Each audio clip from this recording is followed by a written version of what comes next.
Hello and welcome to Ohm's Law Level 3. Let's try some of these. Right, that gets a bit more interesting. We don't have a ground in our circuit. Nothing in this circuit is at 0 volts.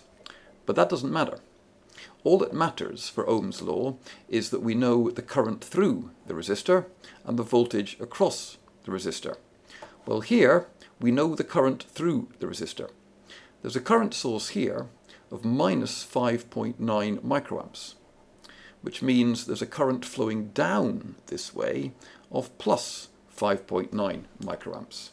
So I could equivalently draw this circuit as a current source of 5.9 microamps flowing down this way.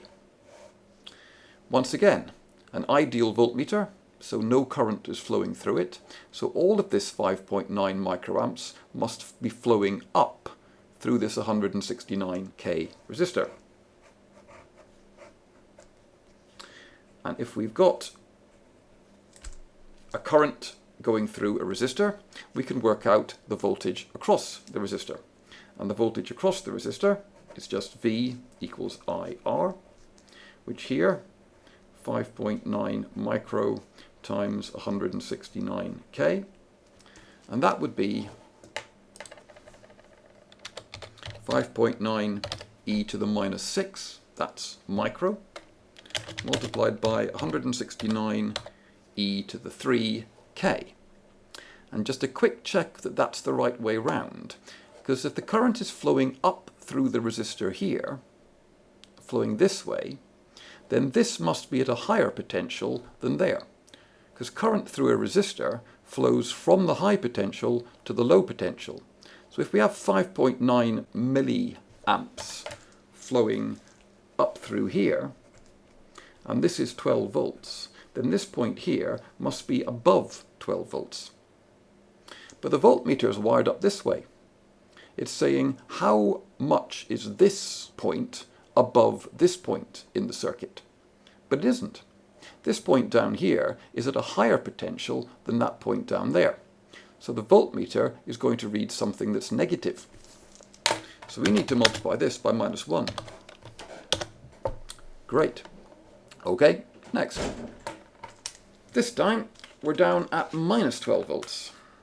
And we need to know what the resistor is. Well, when there's an unknown resistor, there's a trick. Well, sort of a trick.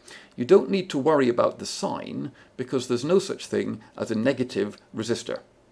Well, there are some circuits which have negative resistance, but we don't come across them in the first year.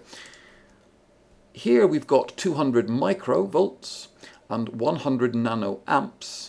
So the resistance, we know the voltage across it, 200 microvolts, because there's never any voltage across an ammeter. This point here will be at the same potential as that point there.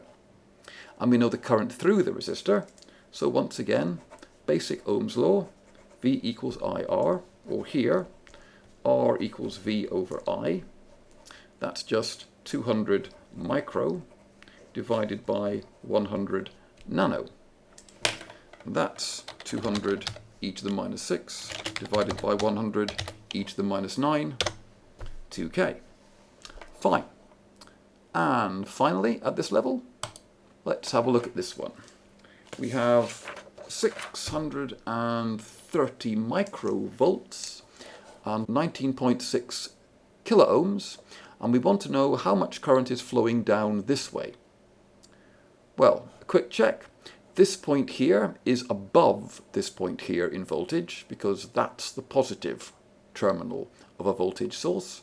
So this point here is 630 microvolts above minus 12 volts.